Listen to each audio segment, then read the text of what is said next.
Salut à toutes et tous, c'est Yacine Scali et bienvenue dans la tête d'un CEO, le podcast qui vous inspire à entreprendre. Je vous propose tous les lundis une conversation authentique avec des entrepreneurs et des figures hyper inspirantes pour, je l'espère, vous permettre à votre tour de réaliser tous vos projets et impacter notre société positivement. N'hésitez pas à vous abonner au podcast et nous dire ce que vous en pensez en commentaire. Sans plus attendre, je vous souhaite un excellent épisode. Les amis, avant de vous présenter ce super podcast, je voudrais remercier notre partenaire du jour, c'est BNP Paribas Banque Privée. Pour rappel, aujourd'hui, 25% des startups échouent dès les 2 premières années de leur existence, et c'est jusqu'à 50% au bout de 5 ans. Et justement, BNP Paribas Banque Privée a lancé plusieurs initiatives afin de les aider à consolider leur réseau et à adopter dès le début les meilleurs choix patrimoniaux. Le groupe BNP Paribas accompagne aujourd'hui 1/3 des PME et 2/3 des ETI françaises, mais aussi 85% du Next 40 et 78% de la French Tech 120. Vous pouvez demander un rendez-vous avec un banquier privé sur leur site internet, rubrique Prendre rendez-vous. N'hésitez pas également à les suivre sur les réseaux sociaux et en particulier sur Instagram @partnerinbusiness tout attaché. Encore merci à BNP Paribas Banque Privée de nous faire confiance et de nous permettre de vous proposer ce podcast. Bonne écoute à tous. Salut à toutes et tous, c'est Yacine Scali. On est le 8 mars, bienvenue dans la tête d'une CEO, car pour la journée des droits de la femme, pas la journée de la femme, c'est ça hein. Exactement, ouais. Voilà, je reçois une super femme, une Wonder Woman. Oula. Comment ça va Lorraine? Salut Yacine, ça va et toi? Ouais. T'inquiète, podcast très chill, conversation très chill. Un vendredi très en retard, je m'excuse encore une fois. Ça tombe bien, on est chill le vendredi, c'est parfait. Il y a personne dans les bureaux. Où sommes-nous? De quoi on va parler aujourd'hui? Je crois qu'on parle de bureau, mais on va aussi parler d'IMO surtout. Donc raconte-moi tout ça. Écoute, on est dans les bureaux là de Meritis, qui est une boîte de consulting en IT et qui aide des banques, etc. Donc très loin du monde des startups. On a la chance d'être hébergé dans ces beaux bureaux aujourd'hui. Qui je suis? C'est ça la question? J'allais dire Meritis n'est pas ta boîte, donc c'est bien de commencer à nommer d'autres boîtes. Oui, non, mais je les remercie parce qu'on a la chance d'avoir ces beaux locaux aujourd'hui. Ouais. Et nous on est une petite start-up aujourd'hui. Alors je vais reformuler. Qui es-tu, Lorraine? Qui es-tu? Moi, qui suis-je? Je suis une entrepreneuse. Enfin, une entrepreneur, je sais pas comment on dit. Je sais pas, c'est toi qui choisis. Écoute, je suis une entrepreneur, j'ai 33 ans. J'ai pas demandé. Hein. J'ai le droit de le dire, je viens de les avoir, donc bon, ouais j'essaye de m'accoutumer à ça. Merci. C'était quand? C'était le 6 février. Ah, ça va, c'était pas hier, quoi. Mais bon, ça va. Joyeux anniversaire, un mois en retard. Voilà. Continue, donc entrepreneur, 33 ans. Récidiviste, parce que c'est ma deuxième boîte. Et 33 ans, écoute, moi j'ai grandi à Paris, en région parisienne, d'une famille où on est 3 sœurs, donc famille de 4 filles à la maison avec mon père. On a une pensée fort émue à ton père. Voilà, il a essayé d'avoir un garçon, mais malheureusement non. Il s'est arrêté à 3 quand même. Écoute, j'ai grandi en région parisienne. J'ai fait un parcours qui était assez classique, on va dire. École de co, pas école de Alors, co, j'ai commencé en droit, initialement, et puis je me voyais pas ni avocate ni notaire, donc par défaut, un peu, je me suis dit, il va falloir que je change de voie. J'ai quand même validé ma licence, j'étais à Assas, et je suis partie dans le monde des chiffres plutôt que des lettres. Mais dis-le, tu voulais faire des thunes, quoi. Bah ouais, j'avais envie quand même. Je me disais, franchement, j'ai pas honte de le dire. Bah non, il faut... Non, mais je me suis dit, bon, de toutes les manières, c'est... Et puis après, avocat, tu peux quand même bien gagner ta vie, hein, mais c'était trop cadré. Je pense que j'ai un peu un tempérament quand même un peu rebelle, même si j'ai grandi dans un milieu justement qui est assez policé, tu vois, école privée, etc.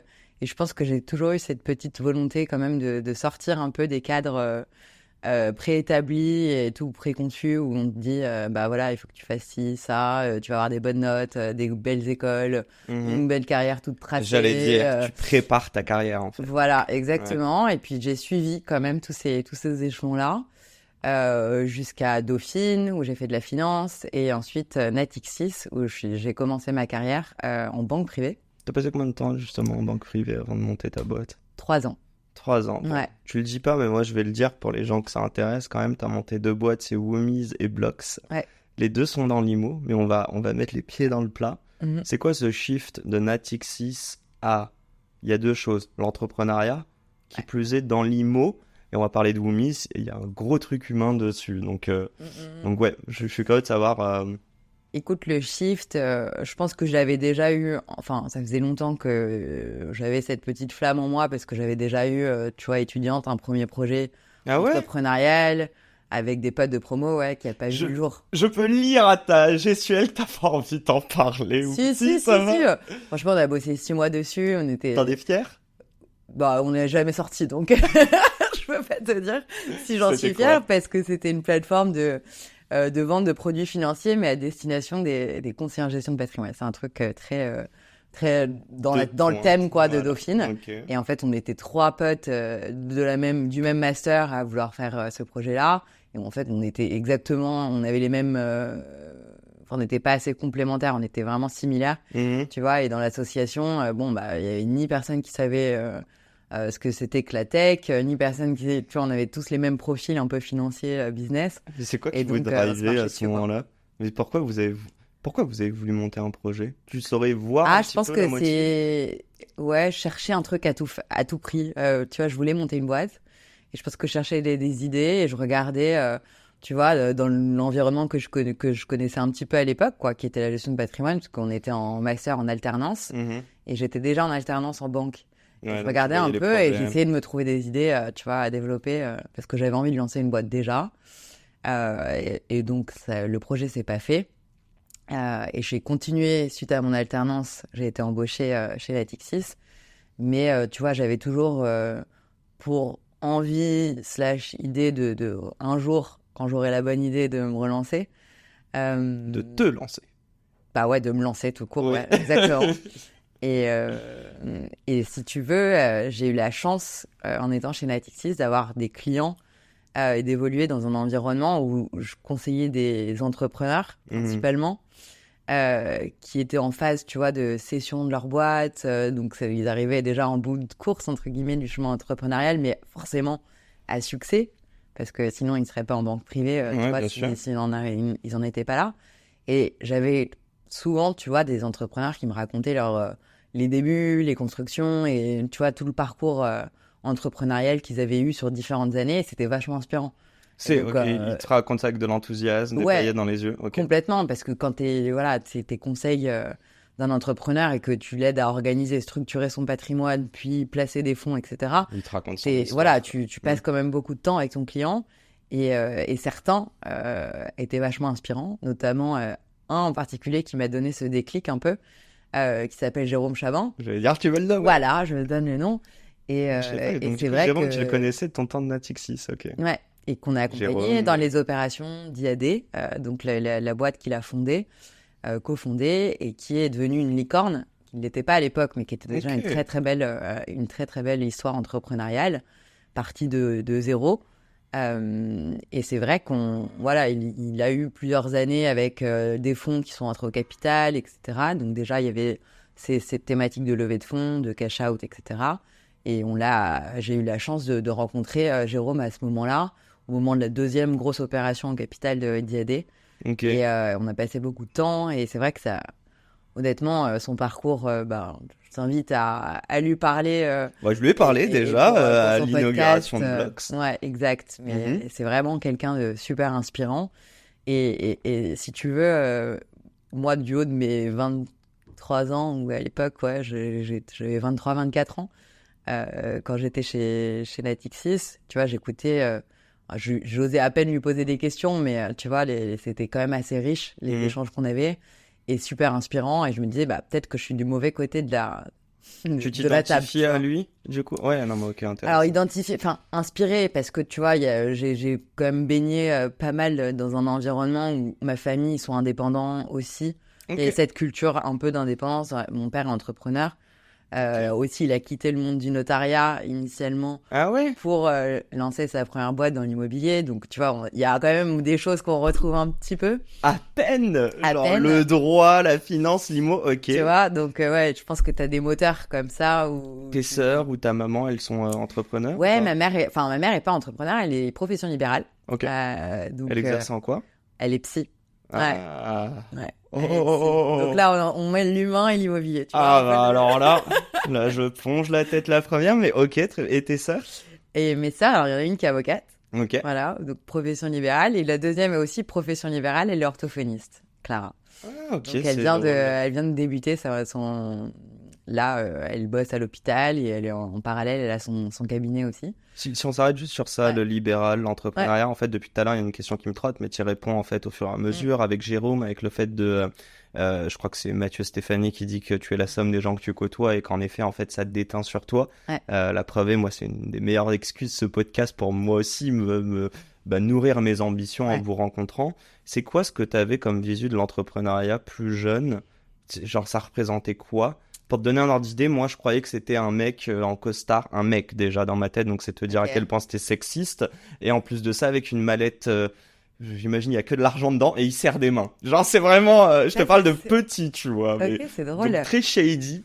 Mais toi, c'était quoi l'idée que Ah t'avais? bah ouais, non, moi j'avais le modèle plutôt de mon père en fait, et le fait de pouvoir organiser tes vacances un peu comme tu le veux. Donc c'est de la Moi c'est liberté. plutôt la liberté et l'indépendance, tu vois.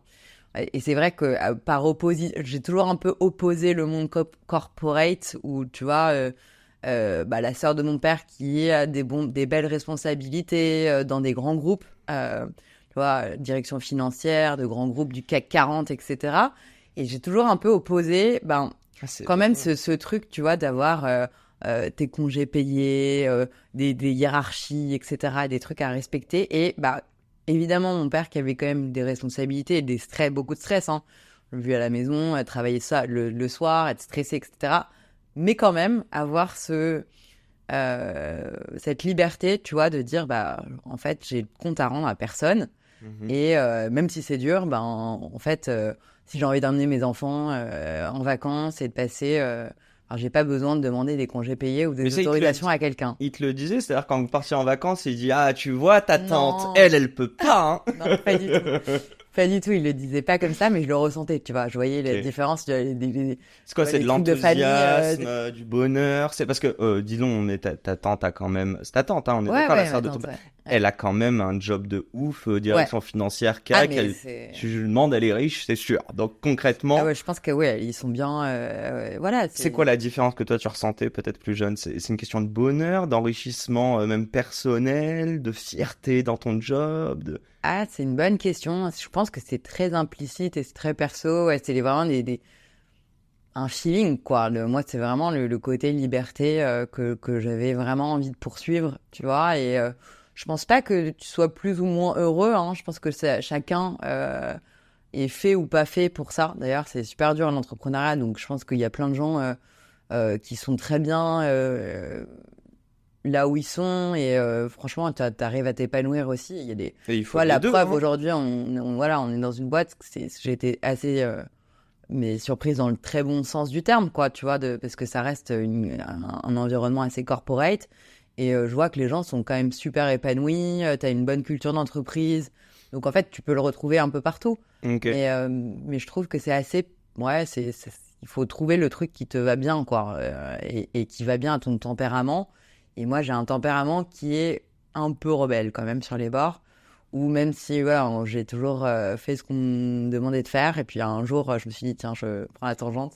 Ça va, J'ai t'étais envie de bonne faire... élève, non? Ouais, j'ai toujours Ouais. été bonne élève. Mais c'est quoi, il y avait Mais une de temps en limite temps, dans tu tout vois, ça? j'avais des bonnes notes, mais ça me sauvait parce que de temps en temps, j'étais un peu grande gueule et j'avais des gros débats avec certains profs, quoi.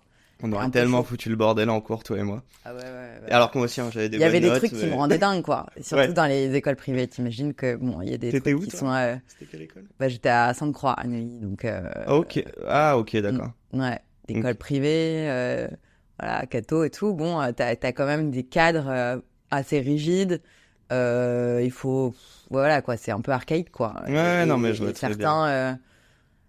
Ouais, tu dois rentrer dans le moule. Et parfois, je trouve que c'est... Et tu vois, après, quand tu as voyagé après à l'étranger et que tu as vu un peu ce qui se passait dans d'autres pays et d'autres modèles d'éducation, tu dis quand même, bon, moi, je mettrais pas mes enfants dans un lycée comme ça, quoi. Tu remets... Ah ouais? Non.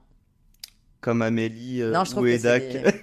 Non, c'est des modèles qui cassent, tu vois, justement, la créativité. Et je trouve que c'est dommage d'imposer un modèle unique et de vouloir faire rentrer tout le monde dans le même moule, quoi. Ah, ok, de faire des copies conformes, tout le monde. Ouais. Je voulais te poser la question, est-ce que l'IMO et l'entrepreneuriat, on parlait de ton papa, mais il y a un clin d'œil dans tout ça? Il y a l'idée de le rendre fier et de lui dire je rentre dans ton écosystème et je fais comme toi? Écoute, ça s'est pas du tout fait. C'est vraiment, c'est drôle parce que je pense que t'as forcément une affinité particulière, mais c'est pas du tout ce que je voulais faire initialement, tu vois. Ok. C'est pas prédéterminé, quoi. Tu vois, je suis Par la arrivée force des d'abord choses. avec Oumis parce que j'étais en train d'expérimenter à ce moment-là ce sujet de la coloc. Et mon meilleur ami, Alex, qui avait beaucoup voyagé, beaucoup galéré dans différents... tu vois, en tant qu'étudiant, jeunes actifs, bah, tu galères toujours pour te loger. Et quand tu partages ton toit avec des gens que tu connais pas, Il y a un énorme risque. bah, il y a un gros risque, quoi. L'équation, il y a deux inconnus dedans, quoi. Ouais. Tu vois, donc c'est super difficile. Et on s'est retrouvés tous les deux autour du même sujet par hasard. Et en fait, on s'est pris de passion pour ce sujet-là. Ok. Donc on est arrivé dans l'entrepreneuriat, tu vois, avec notre idée qu'on était en train de vivre finalement, tu vois, et on s'est T'as dit, bah, cherché une idée ou t'as voulu non, ça nous est tombé dessus, tu vois. Donc c'est l'idée qui vous a mené Ouais. vers l'entrepreneuriat et pas l'inverse. Ouais, bah on avait tous les deux l'envie, Ok. mais on s'est dit, enfin le truc est arrivé concours de circonstances. À l'époque, je suis avec une copine on vivait ensemble. Bon bah on avait des modes de vie super différents. Alex, il est super entrepreneur dans l'âme. Il avait tout le temps son petit carnet avec 50 000 idées. À chaque fois qu'on se voyait, il me racontait ses idées, je le challengeais. J'adorais ça. Et tous les deux, on faisait déjà, tu vois, Le ces ping-pong, ces c'est petits incroyable. ping-pong sur ses idées. Et tu vois, il me dit, si tu veux, la 12e idée que j'ai dans mon carnet, c'est le Tinder de la coloc. On parlait justement de galère de coloc, quoi. Je lui dis, mais attends, ça n'existe pas, il n'y a pas d'app pour à la fois mélanger le côté humain, évidemment, matching, tu vois, type dating, quoi, où tu te dis, bah, t'as quand même un mode de vie, une personnalité, des habitudes alimentaires, enfin, il y a plein de trucs vachement importants quand tu vis en coloc. Et en même temps, le côté faciliter la recherche d'appartement. Et je lui dis, bah attends, si ça n'existe pas, viens, on creuse, quoi. Et l'idée est arrivée vraiment sur un coin de table, quoi. Comme Alors, ça. j'ai une mini parenthèse.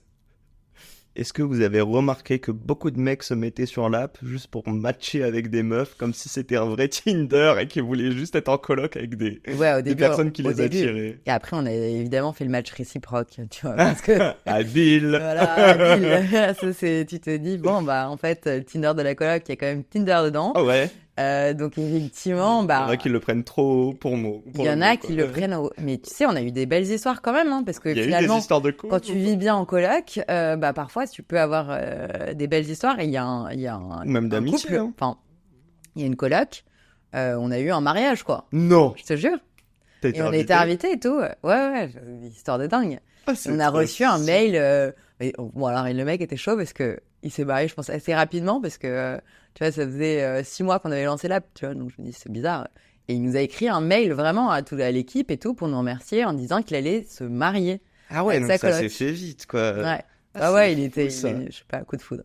Et combien de temps, si on reparle juste sur la phase de création et on va comparer un petit peu avec Blocks, parce que je suis sûr qu'il y a eu des choses que tu as fait comme erreur que tu as, j'espère pas refaites, mais je suis sûr que tu as fait bah, d'autres erreurs avec Blocks. C'est bien les erreurs. Bah oui, c'est comme ça C'est bien qu'on de faire apprend, des mais épreuves. qu'est-ce qui se passe entre l'idée et la V1? Ça prend combien de temps entre même le moment où tu poses ta DM, etc. Genre, en fait, l'idée de se lancer qui, pour moi, est le premier frein psychologique que beaucoup de personnes se mettent. Écoute, Le fait d'être à deux aussi, peut-être ouais. ça vous a aidé. je pense que tous les deux, on était assez excités sur ce projet-là. Et moi, c'est vrai que ça faisait 3 ans que j'étais chez Natixis. que je m'intéressais pas mal à l'époque au monde des fonds d'investissement start-up qui commençaient à émerger. Je me disais, peut-être que j'irais faire un saut quand même dans un monde plutôt encore plus proche des entrepreneurs que je ne l'étais à l'époque. Et puis, quand l'idée est arrivée, si tu veux, ça a mis à peu près 3 mois, même très rapidement, parce que on travaillait le soir, le week-end, et j'arrivais en réunion le matin, si tu veux, réunion marché financier, etc. Et j'étais complètement à côté de mes pompes, quoi. Je pensais qu'à mon projet.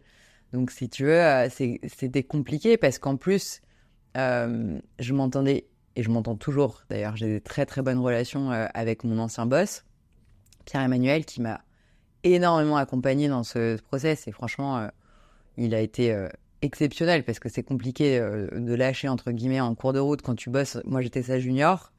Et petit à petit, tu formes quelqu'un, tu lui files progressivement des clients, etc. Donc, tu construis une relation, quoi. Et c'est vrai que c'est compliqué de dire je lâche tout pour lancer ma boîte. Et en fait, il m'a vachement accompagné là-dedans. Et il a même investi dans ma boîte, tu vois, dans Woomies. Donc, pour dire, c'est des belles histoires.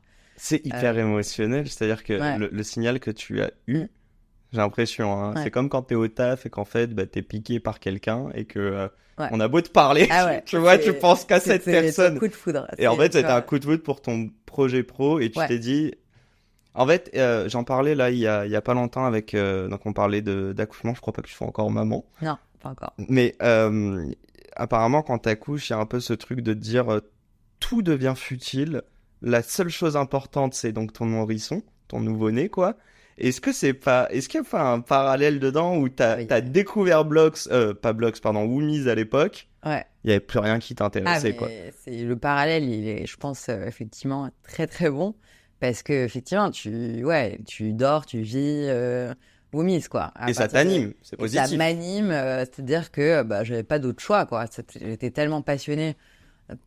Je dévorais tous les trucs possibles et imaginables. Je regardais tout ce qui se passait aux États-Unis, etc. Et puis, c'est vrai que t'as l'émulation où t'es deux en plus avec ton meilleur pote et tu te répartis un peu les tâches.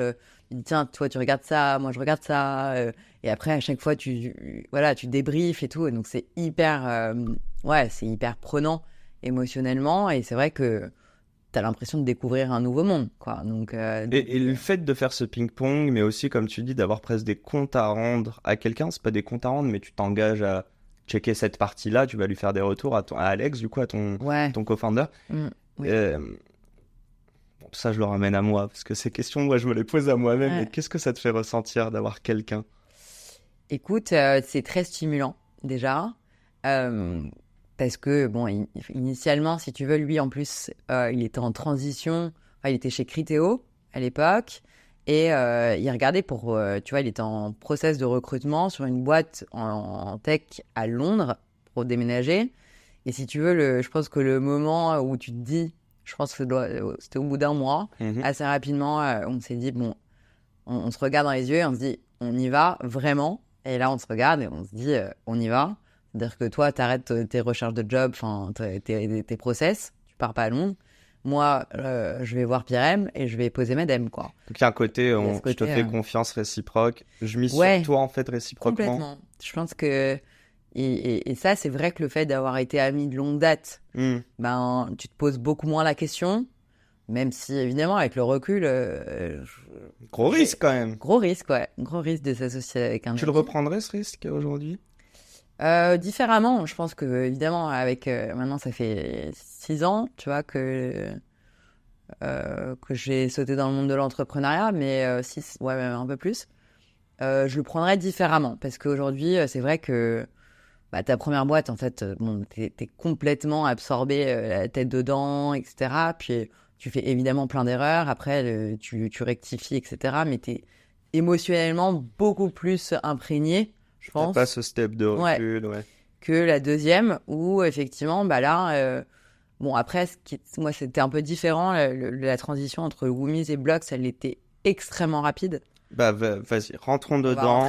Moi, Moi, j'ai 2-3 sujets dont je veux te parler, mais tu t'es réassocié avec des gens. Ouais. Mine de rien, t'es une nana qui a grandi avec donc une famille presque de filles. Salam à ton papa. Ouais. Mais ce que je veux dire, c'est que t'es dans un monde de mecs, quoi. T'es associé qu'avec des mecs, et sauf si je me trompe, mais même Nimo, je sais pas si c'est très mec. Ouais, il y a pas mal de ou mecs. l'entrepreneuriat quand même.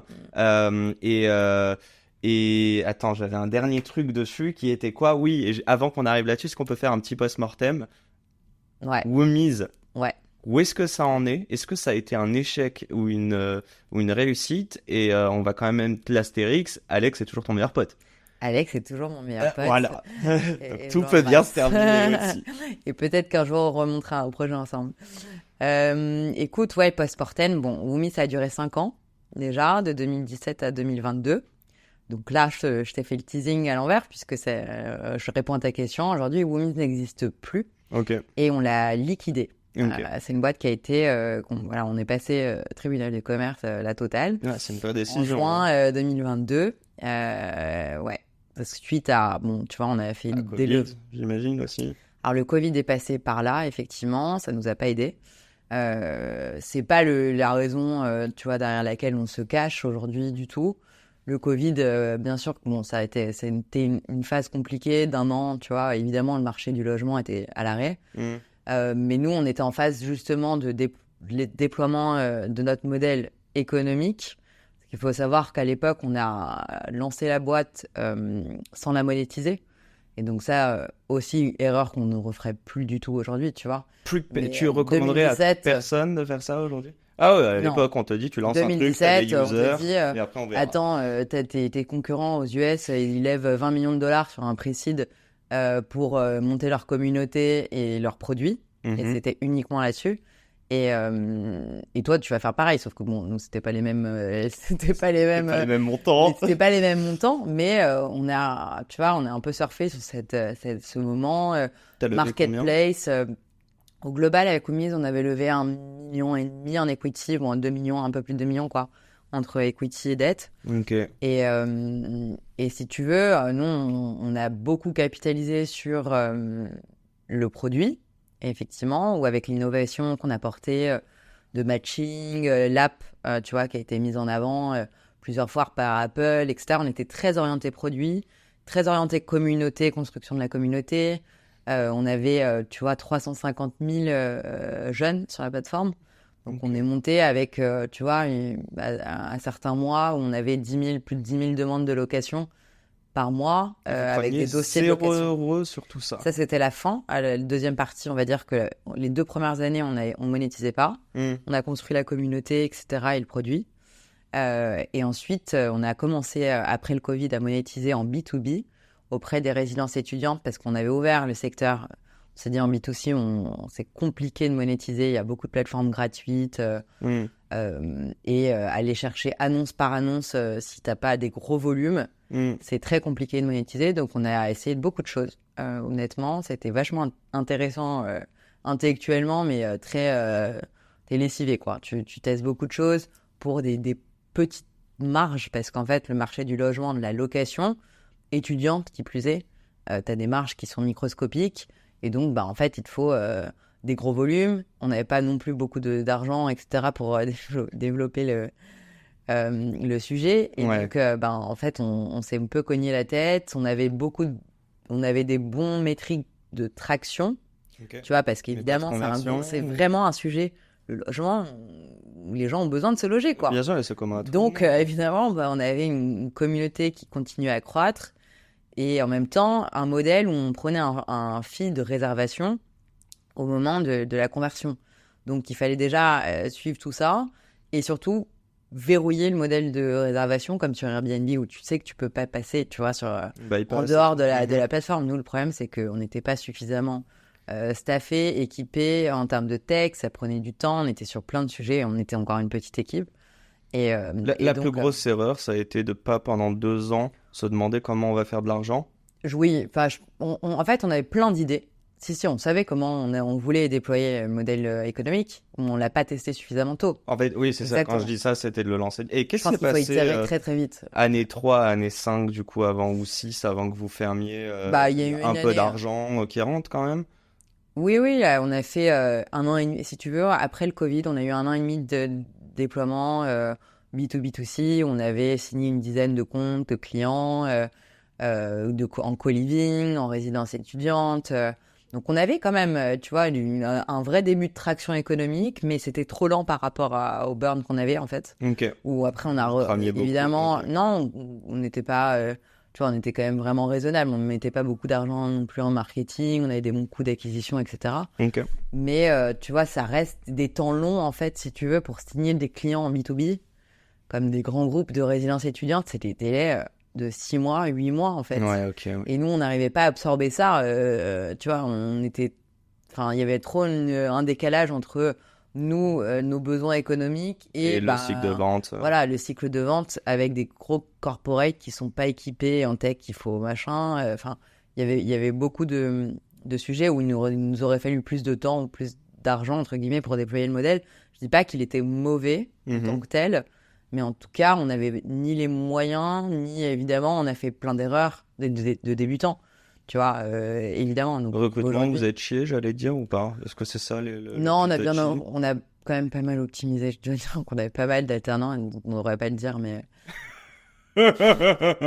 T'inquiète, Pursaf nous écoute. Bon, voilà, non, mais écoute, maintenant, c'est pas grave, la boîte, elle n'existe plus de toute façon. Ouais, et puis tous les entrepreneurs font non, ça, non, franchement, bon, après, on est monté, quoi, à 20... Il y a un été, et justement, ça, c'était un VC qui nous avait dit ça, donc on avait suivi le truc à la lettre, on s'est dit, ok, on bombarde, on a fait 3 ans, tu vois, on était entre 6 et 10, quoi. Et puis d'un coup, je sais pas, on s'est fait taper dessus en mode, les gars, vous allez pas assez vite, c'est machin, faut envoyer. Et puis là, on s'est remis à déployer à fond comme des malades, et on s'est dit, bon, on va recruter à balle. Et on s'est retrouvé à, je sais plus, quasiment une petite trentaine au bureau, tu vois. Ok. Et là, on n'était pas processé, oui. C'était le bazar, c'était que des jeunes, donc c'était une super ambiance, quoi. C'est-à-dire que c'était compliqué à gérer, franchement. Bon. Et c'est des super expériences. Parle-moi de Blox rentrant la tête la première dedans. Il y avait une promesse, mais je vais pas la faire parce que cette promesse a évolué depuis. Nous, on s'est rencontrés il y a quoi? Il y a 1 an? Ouais. Il y a 1 an pour l'ouverture. Mais la promesse existe, c'est toujours la même, hein. Investir à partir de 1 euro. Alors, 1 euro, non, c'est 100 euros. Bon, voilà, on a rajouté. Et dans les commerces, dans vos commerces, en fait, de proximité. Ouais, la promesse, c'est vraiment de rendre accessible des investissements en immobilier commercial auprès du grand public. Et donc, quand je dis immobilier commercial, effectivement, toi, tu étais venu locaux commerciaux. C'était une trattoria, je crois. Ouais, exactement, dans le 18e. Donc, ouais, super pizza de Luigi. Donc oui, non, le but, c'est que effectivement, aujourd'hui, quand tu t'entends investissement immobilier, les gens, ils pensent tout de suite appartement, locataire, particulier. En fait, le monde de l'immobilier commercial, c'est un monde de professionnels. C'est 95% des transactions qui sont faites off-market, comme on dit, ou entre professionnels, des fonds, des foncières privées, etc. Et finalement, c'est un investissement qui est qui présente beaucoup d'avantages pour l'investisseur final. Et hyper opaque en B2C. Ouais, plus que même le monde du résidentiel, tu vois, et en termes de rendement, de sécurité, etc., du bail commercial. Et en fait, les particuliers n'y ont pas accès du tout. Et c'est ça qui m'a un peu surprise dans cette thèse de départ, qui est de dire, en fait, rendons accessible à partir de 100 euros en immobilier fractionné, donc, ces investissements qui sont... fait uniquement dans un marché de professionnels, entre professionnels, de l'investissement. Et tu comprends mieux pourquoi, parce que il y a beaucoup d'avantages, quoi. C'est Jérôme ou c'est ton papa ou peut-être une autre personne? Non, mon père est dans l'immobilier tradi, plutôt. Tradi, ok, mais j'allais dire, ouais. Qui a pointé le fait que cet actif soit réservé que à des professionnels? Écoute, je vais te dire, c'est Grégory, tu vois, mon associé initial, qui est sorti depuis, qui est venu me proposer cette idée-là. Et en fait, au moment où Mise, se cassait la figure, on a discuté, on a pris un café. C'est pour ça que t'as dit que ça s'est fait très vite, la fin de Ça s'est fait super vite, ouais. Et en fait, si tu veux, tout le mois de juin, c'était un gros trauma quand même. Ouais, bien sûr, j'imagine. Tu fermes ta boîte au bout de 5 ans, c'est dur, tu vois. Et puis, on avait raté une levée de fonds en Serie A. Mais t'étais déjà sur quelque chose d'autre? Non, pas du tout. En fait, le truc est arrivé vraiment par alignement de planètes assez dingue, je dois dire.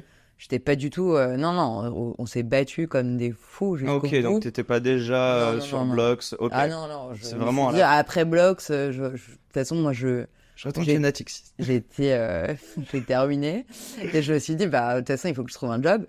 J'ai perdu de l'argent dans Woomies, j'ai plus de salaire depuis des mois. Enfin bon, à un moment donné, voilà. Donc je me dis, mon rêve, c'est de remonter une autre boîte, mais il faut que je puisse le faire, quoi. Et une boîte en early stage, forcément, souvent, t'as pas de financement, etc. Et la chance que j'ai eue, effectivement, c'est au cours des différents cafés qu'on a pris après la fin de Woomies, Grégory, tu vois, on se suivait sur LinkedIn depuis un moment, je le connaissais quand même depuis quelques années par le biais, un biais complètement différent du business.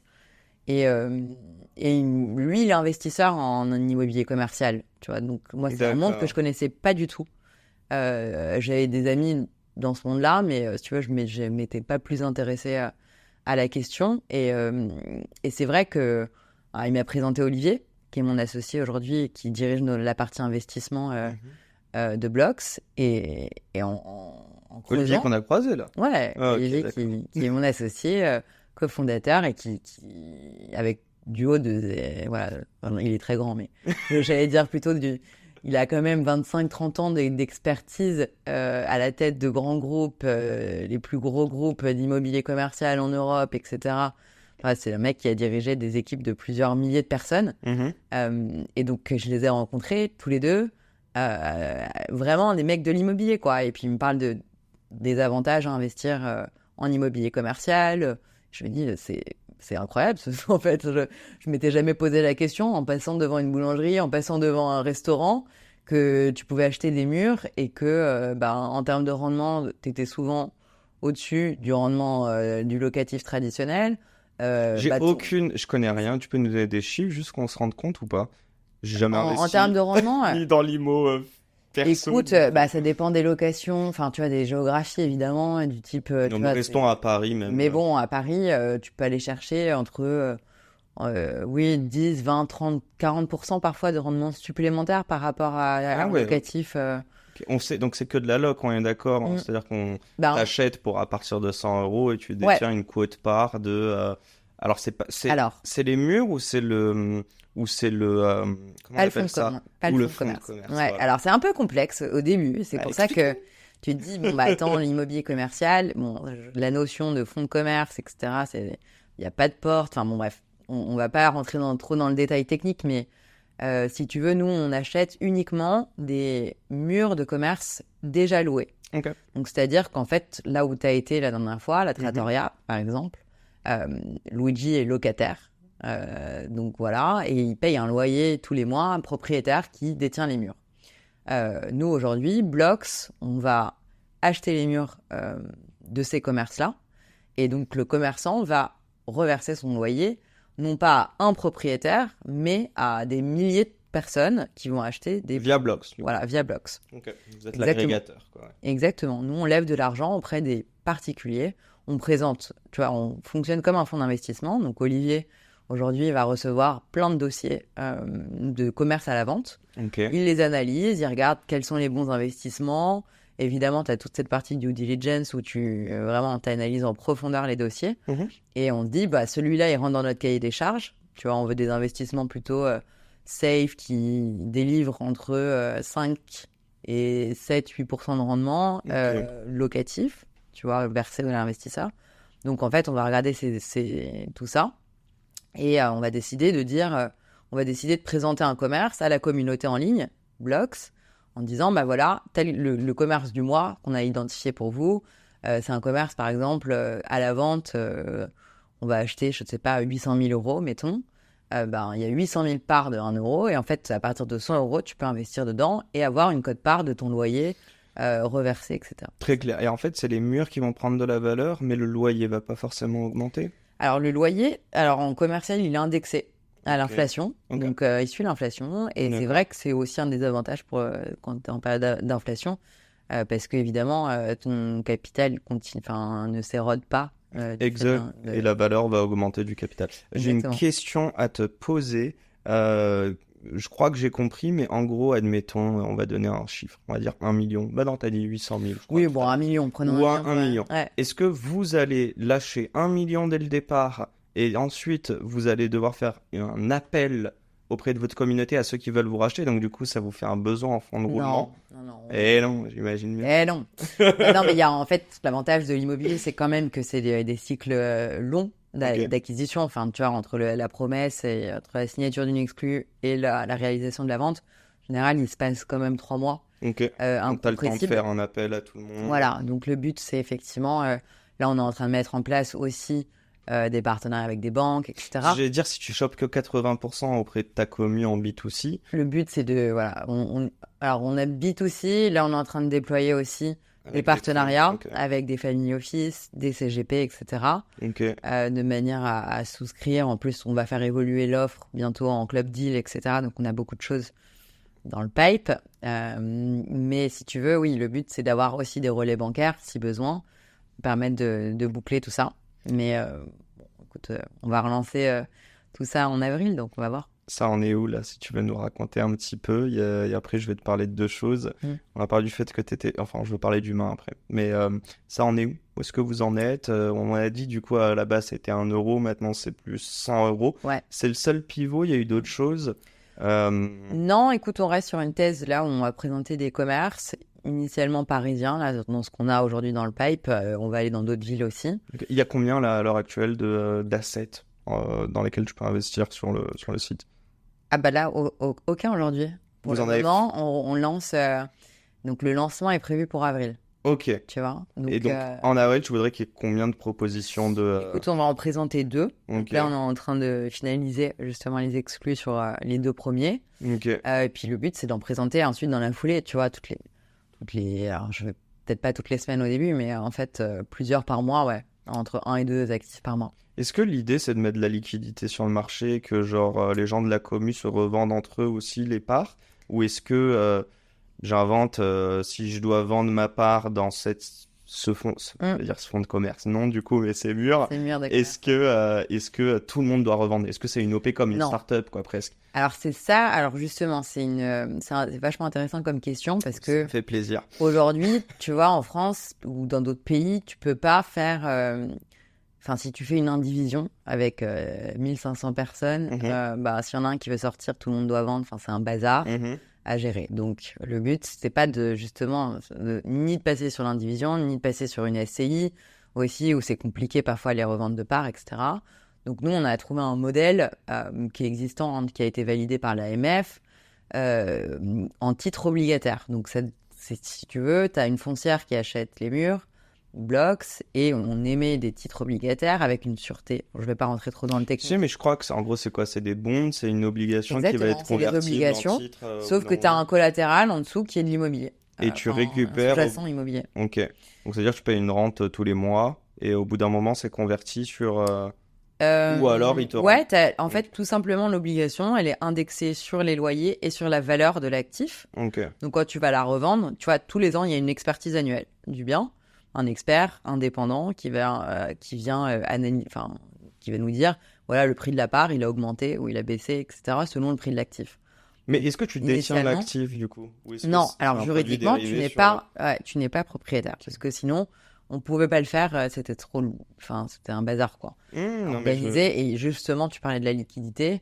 Alors, on reste quand même sur l'immobilier. Si tu veux quand même gagner ta vie, ça reste un sujet de long terme, tu vois. C'est pas des cryptos que tu vas acheter, vendre dans la journée pour faire un aller-retour rapide. Donc, il faut quand même l'avoir en tête. Ça reste Bien sûr. un investissement patrimonial où tu te dis, bon, avant 5 ans, Ouais, du c'est long compliqué, terme. tu vois, de te dire, je vais vraiment faire une grosse opération. Là, nous, on n'est pas dans les opérations de marchand de biens, en tout cas pas pour le moment. On va certainement en faire plus tard. Mais aujourd'hui, là, on est dans une logique de rendement où tu crées ton revenu passif sur plusieurs années et derrière, tu revends éventuellement avec une plus-value. Mais voilà, tu restes dans cette logique-là. Néanmoins, tu peux quand même sortir. Donc, nous, on émet des obligations sur 10 ans. Et après, C'est une durée longue. Après, ça peut être reconduit. Mais le but, c'est que les investisseurs, ils aient quand même leur mot à dire. Évidemment, s'il y a des offres qui arrivent sur la table, qu'ils peuvent décliquer une plus-value, bah, s'ils veulent sortir, tu vois, majorité de 2/3, il y a un vote qui est mis en place et les investisseurs peuvent décider de vendre l'actif ou pas. En cours de route, le but, c'est pas le cas encore aujourd'hui, mais il n'y a pas de marché secondaire. Tu vois, tu parlais du marché secondaire. Aujourd'hui, il n'y en a pas. C'est un vrai sujet qui est sur la table aujourd'hui, qui concerne aussi d'autres acteurs du secteur. Mais la seule manière de le faire aujourd'hui, c'est un tableau d'affichage où on dit, en gros, soit nous, on reprend la part de celui qui veut sortir et on le remet nous-mêmes sur le marché. Et c'est là où tu prends du risque financier, enfin où tu dois mettre des oui, mais c'est nous qui, dans tous les cas, vous êtes va le faire. Vous êtes, j'avais demandé, est-ce que Blox prend toujours une part dans chaque commerce? Alors, Blox prend pas une part dans chaque commerce, mais néanmoins, nous, en tant que PSEC, on peut le faire. Ok. Je veux parler humain parce que le temps file et qu'on est sur la journée des droits des femmes et que tu te balades et que tu œuvres qu'avec des mannes, quoi. Bah écoute, c'est la question que je te pose. Le monde de la finance, déjà, c'est un monde de mecs. Et l'entrepreneuriat, l'IMO. J'ai des super copines entrepreneurs qui sont franchement canon. Certaines que tu as reçues sur ton podcast déjà, mais j'en ai plein en tête, quoi. C'est vrai qu'elle est moins visible peut-être, mais il y en a de plus en plus et tant mieux. Si toi, je te pose la question, c'est... Est-ce que tu as senti des décalages, toi, même à titre perso, des manques de légitimité parce qu'il n'y a que des mecs en costume? Au contraire, est-ce que... C'est plutôt des baskets chez les entrepreneurs. Oui, bon, je sais. Bon, je sais pas, après, dans l'IMO, Jérôme, il est en costume. Ouais, Jérôme, petit col roulé. Ouais. Super chic, mais tu vois ce que je veux dire un petit peu et peut-être, même si tu l'as pas mal vécu, mais se rendre compte qu'en fait, t'as peut-être sorti les crocs, les ongles, du coup, je sais pas, mais... Tout de suite, le cliché. Non, mais la French manicure. Non, en plus, ça l'a pas. Mais tu vois ce que je veux dire ou pas? Est-ce qu'il y a eu des biais? Est-ce que t'as réagi en fonction? Et tout à l'heure, en off, tu me disais quel kiff aussi de bosser avec des gens, t'as dit 20-25 ans d'expérience, je crois, Olivier, ou peut-être même plus. Donc voilà, essayer de comprendre un petit peu ça. Ouais, c'est un bonheur. Moi, je trouve, justement, c'est une vraie richesse d'avoir des profils des vieux différents. Non, je ne veux surtout pas dire ça, le pauvre. non, il est super jeune, Olive. On t'aime, Olivier. Olive, non, il est super jeune. En plus, il fait du paddle tous les jours. Tu parles, il est hyper... il est hyper en forme, Olive. Non. Non, écoute, c'est une richesse. Et je pense que... Ouais, moi, je me suis toujours beaucoup inspirée. Alors, c'est vrai qu'il n'y a pas beaucoup de modèles. J'ai pas beaucoup de modèles en tête de femmes. Bon, après, pas forcément entrepreneuses, d'ailleurs, parce qu'il y a des femmes comme Sheryl Sandberg dans Facebook, etc., dans la tech, tu vois, des profils comme ça qui sont assez inspirants. Mais je trouve que moi, ça m'a jamais desservi, bien au contraire, tu vois. Et je pense que quand tu t'entreprends, t'apprends aussi à te faire confiance et à grandir vachement. Moi, j'étais, on dirait pas du tout comme ça, mais vachement timide quand j'ai commencé. Mes premiers pitch Womies, je me mettais sous la table, quoi. Je me cachais derrière Alex. Ok, je vois ce que tu veux dire. J'arrivais pas à aligner 3 mots, je me sentais pas du tout à ma place. T'es CEO de Blox? Ouais. Et ouais, dans la tête. Ça représente un truc pour toi ou pas? Le titre de CEO, est-ce qu'il est honorifique in a way? Écoute, je l'étais pas avec Woomies parce que je m'en fichais un peu. J'ai dit à Alex, d'ailleurs, ça s'est fait comme ça. Tiens, tu seras CEO, moi CEO. Il me dit, ok, ça veut rien dire, quoi. Donc, j'avais pas trop la mesure de ça au début. Je pense que effectivement, plus tu grandis, plus ta boîte, après, t'as des ambitions aussi. Tes ambitions, elles grandissent avec ta boîte. Mais je pense qu'effectivement, t'as un certain rôle. Et je pense que tu prends la mesure des responsabilités de CEO au fur et à mesure que ta boîte évolue. Et je trouve que c'est... alors, honorifique, je sais pas, tu vois. Je pense que dans tous les cas, t'es à fond, à 2000%. J'allais dire, il n'y a pas eu de gif avec Woomies. Tu t'es pas dit, je dois me mettre plus en avant, je dois prendre plus la parole, faire des podcasts. Maintenant, ouais, je prends du plaisir beaucoup plus à le faire parce que j'ai moins de stress. Et j'ai commencé... Tu vois, mon premier plateau télé, j'espère qu'il ressortira jamais, quoi, parce que c'est un vidéo gag, le truc. Chère audience, chers auditeurs, vous avez entendu. Moi, c'est challenge accepted. les femmes, juste, tu disais que t'as pas de rôle modèle. Il n'y a pas de femme où tu t'es dit... et tu trouves, par exemple, qu'il en manque encore? Ça veut pas dire qu'il en manque il y en a peut-être qu'ils prennent pas assez la parole. J'ai aussi ma responsabilité en tant que média de leur donner la parole. Mais c'est quoi un peu ton avis là-dessus? Alors, je dirais pas qu'il en manque. Non, je pense que honnêtement, ces dernières années, je trouve que l'écosystème, c'est bien structuré. Et tu vois, tu as reçu Agathe sur son podcast. Agathe, elle est vachement impliquée aussi dans l'écosystème. Non, il y a pas mal de choses qui se font. Après, c'est vrai que, on voit encore les levées de fonds, etc. Tu regardes statistiquement, les femmes lèvent moins, les équipes, voilà. Et pourtant, d'ailleurs, les chiffres montrent que les équipes plus performantes, elles ont des femmes aussi. Donc, quand tu regardes les chiffres et statistiquement, tu te dis, il y a quand même un petit problème encore. Il y a encore des choses à faire pour mettre en avant... plus de femmes, et essayer de faire des ponts sur les financements plus importants, etc. Tu vois, il y a des groupes de business angel femmes maintenant qui se créent, il y a plein d'initiatives, etc. C'est super. Je pense qu'il faut vraiment aller continuer là-dedans, quoi. Et honnêtement, il y a encore un peu un gap qu'on peut combler, quoi. Je pense qu'il y a encore du progrès à faire, quoi. C'est quoi il faut les encourager. J'allais dire, c'est quoi pas comment dire, tu vois, te lancer sur Woomies avec Alex et tu te dis dès le départ, je me mets CEO. Si à ce moment-là, je te dis, tu sais que dans 6 ans, en fait, t'es CEO d'une boîte, d'ailleurs, on l'a pas dit, mais t'es aussi associé avec Monsieur Mamadou Sakho, grand footballeur, mais aussi plein d'autres mecs. Enfin, on a dit Jérôme, on a parlé d'autres, mais là, on est d'accord, c'est que des mecs. Hein. Ouais. Si je te l'avais dit à l'époque, tu m'aurais dit, j'y crois pas. Parce que tu m'as dit, ça se fait naturellement, t'acceptes, et au mieux encore, je pense que on l'a pas dit, mais ça te permet aussi par moment avoir quelqu'un qui a 25 ans d'expérience de prendre du recul, d'être moins, et puis d'avoir eu ta première expérience. Mais à l'inverse, une team avec que des mecs, je suis sûr que tu leur apportes beaucoup. Ce serait quoi du coup pour refaire le conseil que toi tu voudrais adresser? C'est l'humain, quoi. Enfin, encore une fois, on en revient à la diversité. À la diversité, des caractères, tout ce qu'on s'apporte, avec des carrières différentes, des profils différents, des caractères différents. Et oui, je pense qu'on s'apporte beaucoup mutuellement. J'espère que je leur apporte un peu de sourire. Podcast avec eux après. Et rien, tu vois, c'est un peu de déco dans les bureaux, tu vois, un peu de rondeur, un peu de trucs. Okay. Je pense que, tu vois, c'était moins noir-blanc. Quand t'es une femme, t'es plus dans la nuance aussi. Ok.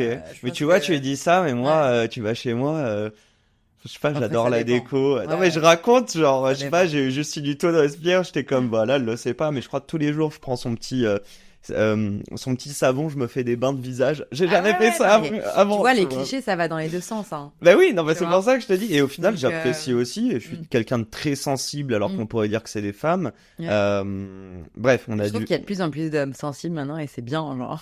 Bah parce qu'on l'assume un petit peu plus aussi, et que c'est plus une force qu'une faiblesse. Bref, j'ai l'impression qu'on va aller sur nos dernières questions du tac au tac, mais si tu me laisses 30 secondes, je vais quand même regarder une petite chose.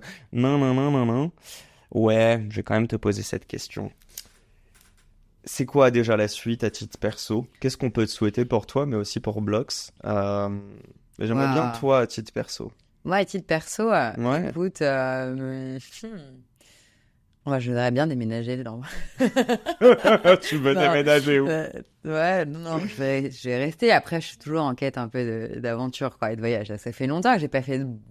Tu vois, c'est quand même prenant une boîte, donc les beaux voyages, ça fait quelques années que j'ai pas fait. T'as besoin de souffler là? Non, je suis... Honnêtement, je sors d'une petite période un peu compliquée avec Blox. Là, on a restructuré pas mal de choses. Ouais. Mais c'était vachement nécessaire. Donc là, tu vois, je remontais à Blox. Putain, elle l'a tenté. À chaque fois, on le fait. Mais tu vois, il est bien passé cette fois. Et donc, non, je suis très bonnes énergies. J'ai la chance d'avoir un super entourage, honnêtement, autour de moi. Des bonnes choses qui se passent en ce moment. Ok, bah oui, je tiens à le dire, j'ai essayé de soutirer des infos, mais il y a des beaux invests qui arrivent, mais elle a pas voulu nous dire qui. Ouais. Donc voilà, on verra, peut-être que d'ici la publication, je reprendrai ce CP et je dirai by the way, voici ces nouveaux associés. J'ai une question par contre, tu l'as dit, t'as parlé d'entourage, on en a peu parlé, mine de rien, je vais te poser une question sur ta maman après, ça m'intéresse énormément son métier de psychologue ou psychiatre? Psychologue. Psychologue. qui pour moi parle plus qu'un psychiatre. Le psychiatre, c'est vraiment l'ordonnance. Ah oui, c'est la parole voilà. à la fond. Mais la question que je voulais te poser avant que je l'oublie, c'est l'équilibre vie pro, vie perso. Je voulais savoir, est-ce que c'est un truc qui pour toi a été surcoté quand on est dans l'entrepreneuriat, ou est-ce que au contraire, à la force des choses, l'expérience avec Woomies, t'as changé ton quotidien avec Blocks pour que ça soit plus sain? C'est une très très bonne question et je vois vraiment la différence entre la première boîte et la deuxième, clairement. Okay. Tu te protèges plus? Beaucoup plus, honnêtement, et je pense que j'avais pas forcément la meilleure hygiène de vie avec Woomies. En fait, t'as pas de recul, quoi. Ta première boîte, tu sens que tu la vis à 4000%, mais tu mélanges tout, tu sais pas vraiment, t'as pas vraiment de conscience, en fait, de ce que t'es en train de faire. Et c'est vrai que, déjà, on s'est pris un bon mur, quand même, avec la liquidation de Woomies. C'est super dur, donc tu prends du recul forcément sur toi-même, t'es obligé de remettre en question pas mal de choses.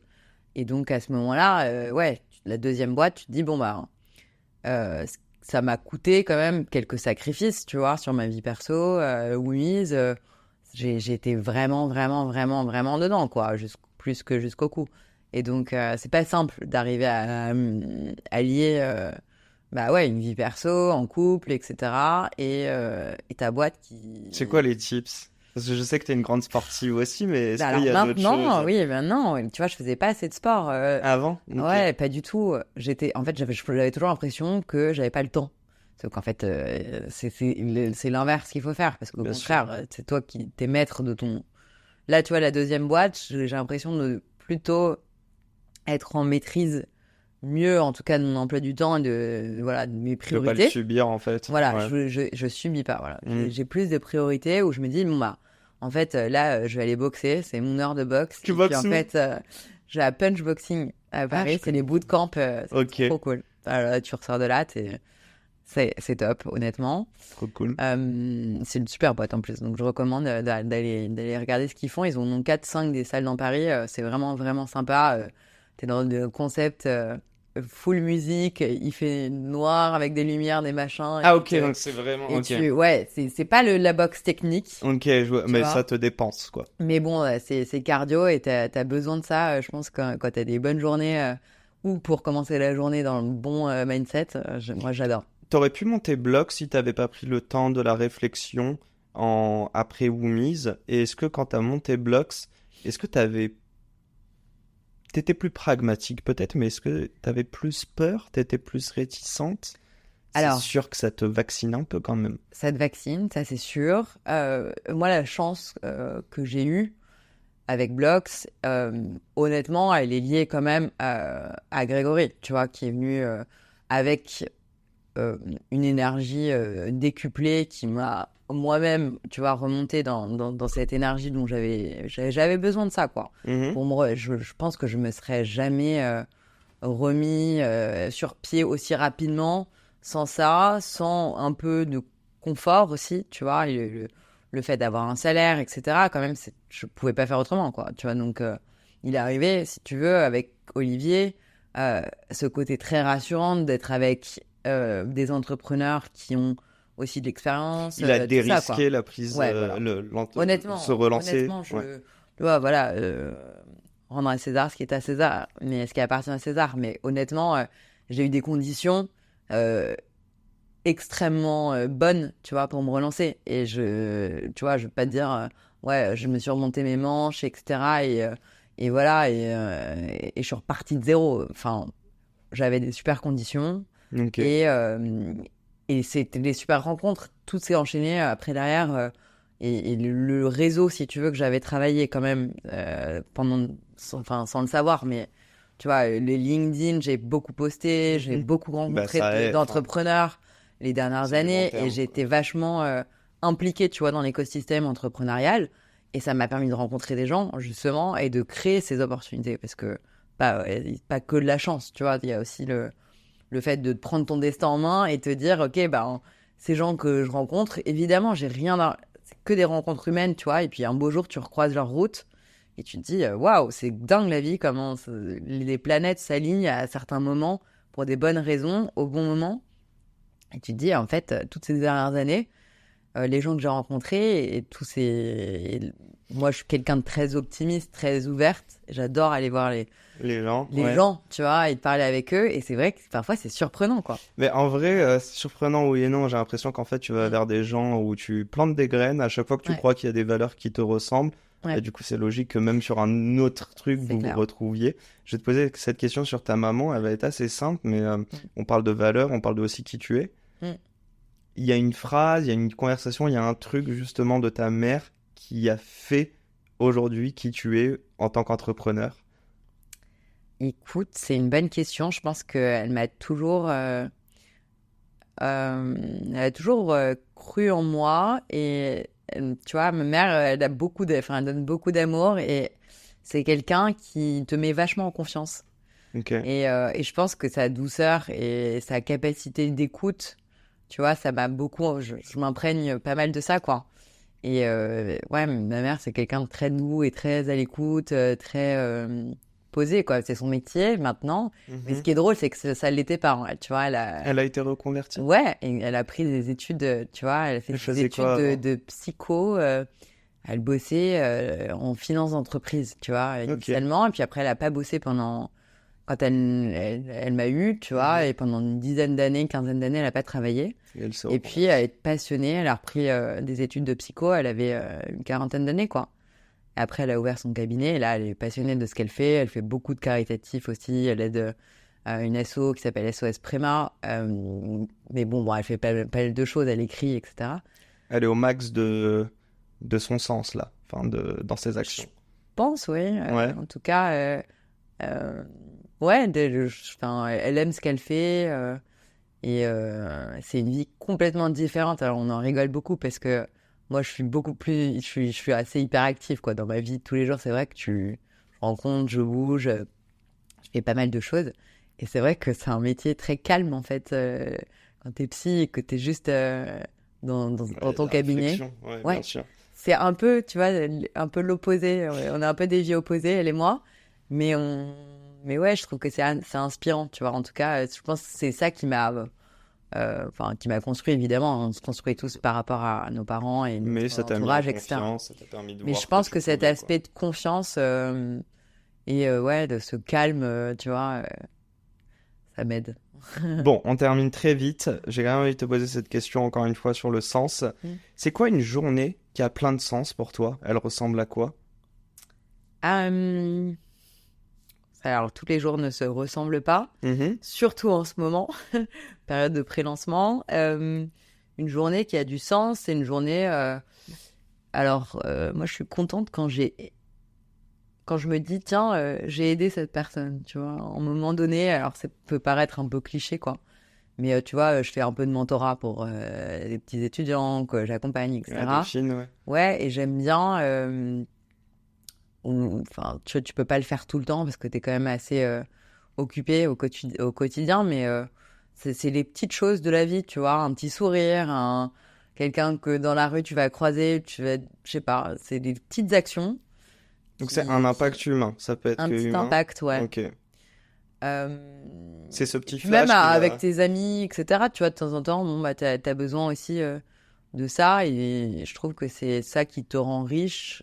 Au-delà de, évidemment, construire ta boîte, ça t'excite, t'es content et tu sais que t'avances, etc. Mais je pense que c'est important d'avoir toujours ça en tête, quoi.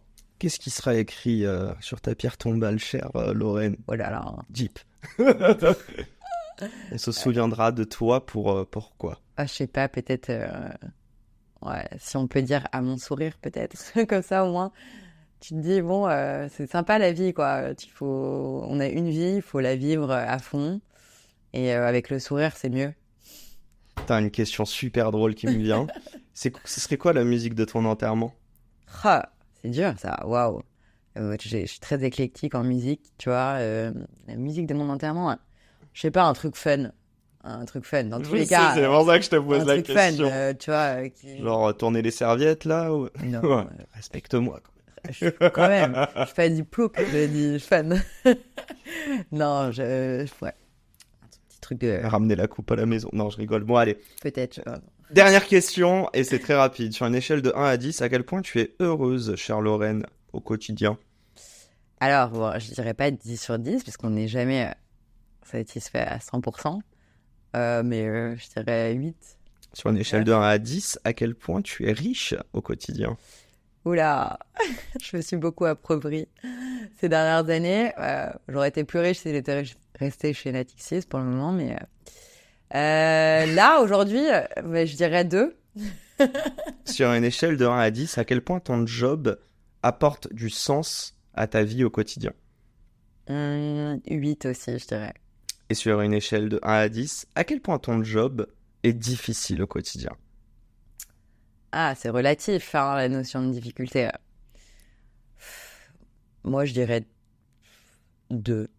Parce qu'honnêtement, c'est pas très difficile. Enfin, si, c'est difficile, mais quand t'aimes ce que tu fais, tu vois pas ça comme une difficulté, quoi. J'aime bien, tu vois le challenge, mais c'est pas difficile en tant que tel, quoi. C'est pas un métier où... T'aimes bien travailler? Ah ouais, moi j'aime bien travailler, ouais. Je suis assez passionnée par ce que je fais. Alors, je vais pas te dire, les tâches administratives, ça m'amuse moins, de gestion d'entreprise. Le petit rendez-vous URSSAF. Voilà, c'est ce genre de trucs. Non, honnêtement, j'aime bien, mais il faut pas tomber dans l'extrême, tu vois, il y a d'autres choses dans la vie. Mais c'est clair que j'ai la chance de de me lever le matin et de me dire, ok, ma to-do, elle est énorme, mais j'aime ce que je fais, j'ai la chance, tu vois, d'avoir des gens autour de moi qui me soutiennent vachement dans cette aventure, à côté de moi, etc. Entourage et actionnaires compris, associés, etc. Tu vois, donc ça, c'est vachement cette porte, quoi. Et c'est une chance, honnêtement, d'avoir trouvé ta voie et de te dire, ouais, c'est ton projet, c'est ton bébé, tu le fais grandir, t'as plein de choses. Tu vois, la roadmap, elle est super cool, quoi. Et on verra où ça nous mène, mais ouais, c'est une vraie chance. Bon, on touche du bois pour vous. Hâte de voir en tout cas les prochains AV, je me souviens, c'est avril le lancement, c'est ça? Ouais, dans quelques semaines, ouais. Bon, hâte de voir ça. J'espère que le podcast, normalement, sera sorti. Merci Lorraine. Merci de m'avoir inspiré avant d'inspirer mon audience. Ouais, c'était cool. Merci beaucoup. Ça va, t'as pris du plaisir? Ouais, franchement, trop cool. Bon, merde à tous ceux qui nous écoutent. Et voilà, j'espère que malgré la difficulté de votre travail, si vous prenez du plaisir, vous ne verrez pas trop de difficultés dedans, justement. Voilà, des challenges, que des challenges. Allez, à très vite pour un nouvel épisode. Ciao, ciao. Merci Lorraine. Merci Yacine. Et c'est la fin de cet épisode. Si cet épisode vous a plu, n'hésitez pas à nous soutenir en nous mettant 5 étoiles sur les plateformes, en vous abonnant évidemment et en nous laissant des commentaires. Hâte de vous retrouver la semaine prochaine. Ciao!